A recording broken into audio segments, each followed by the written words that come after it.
প্রিয় দর্শক, আপনারা দেখছেন একদম ফ্রেশ কাঁচকলা দিয়ে তেঁতুলের ভর্তা, যেটিকে সিলেট অঞ্চলে বলা হয় তেঁতুলের চাটনি। জিভে জল আসার মতো একটি অবস্থা। এই স্পেশাল চাটনি তৈরি করতে কি কি উপাদান ব্যবহার করব সেটি আমরা দেখাবো। প্রথমে আমরা অনেক কষ্টে কাঁচকলা সংগ্রহ করি। কয়টা আছে?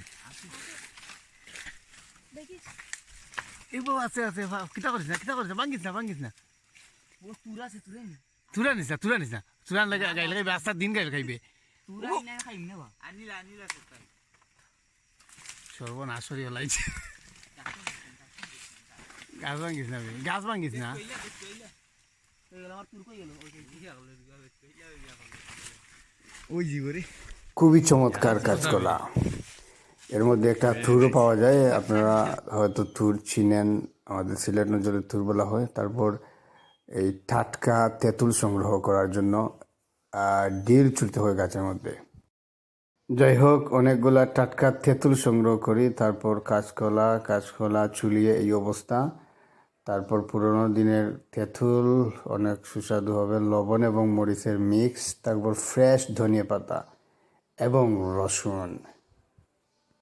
অতিরিক্ত তেঁতুল খেলে রক্ত পানি হয়ে যায়, এই কথার বৈজ্ঞানিক কোনো ভিত্তি নেই। যদিও তেঁতুল অনেক উপকারী একটা ফল। তেঁতুলের সাথে রসুন মিক্স করে খেলে ব্লাডের কোলেস্টেরল অনেকটা কমে যায়। ব্লাড প্রেশার এবং হার্টের রোগীর জন্য তেঁতুল অত্যন্ত উপযোগী একটা ফল। তবে যাদের অ্যাসিডিটির অনেক সমস্যা, তারা তেঁতুল না খাওয়াই ভালো। আচার, সস, সিরাপ এবং বিভিন্ন ধরনের ঔষধে তেঁতুলের ব্যবহার হয় এবং ফুচকার স্বাদ অনেক গুণ বাড়িয়ে দেয় এই টক জাতীয় ফল। তাছাড়া ইউনানি, হোমিও, আয়ুর্বেদিক মেডিসিন তৈরিতে তেঁতুল কাঁচামাল হিসেবে ব্যবহৃত হয়। অত্যন্ত যত্ন সহকারে তাসিন এবং জাকির কাঁচকলার খোসা সারিয়ে নিচ্ছে। দেখে মনে হচ্ছে খুবই চমৎকার একটা আচার হবে।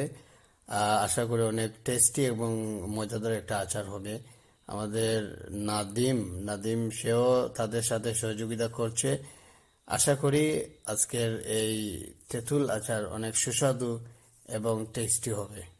সর্বোপরি তেঁতুল একটি জনপ্রিয় এবং সুস্বাদু টক ফল। যাদের হাই কোলেস্টেরল এবং হাই প্রেশার, তাদেরকে ডাক্তার প্রতিনিয়ত তেঁতুল খাওয়ার পরামর্শ দিয়ে থাকেন। একদম ফ্রেশ কাঁচকলা দিয়ে তেঁতুলের আচার অত্যন্ত চমৎকার এবং সুস্বাদু হয়েছে। নিয়মিত তেঁতুল খান, সুস্থ থাকুন, সুস্থ রাখুন। ধন্যবাদ।